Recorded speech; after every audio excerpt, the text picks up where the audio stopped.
концертная сюита на темы из оперы «Нарспи и Ситнер».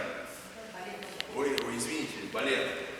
В первой части, я себе представляю, играет балалайка, открываются кулисы, короче, можем видеть деревню, труба печная, из нее идет дым, мирная жизнь.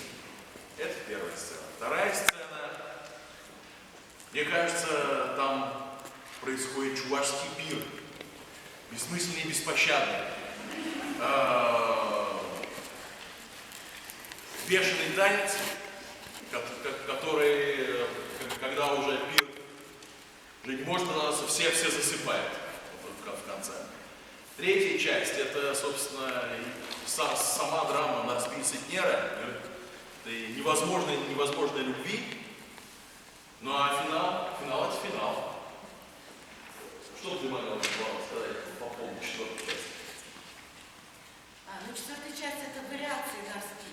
Мне кажется, все противоречие ее желаний, стремлений и невозможностей, и мучения, сомнения. И все-таки я считаю, что любовь побеждает. Конфликт реальности и желаний.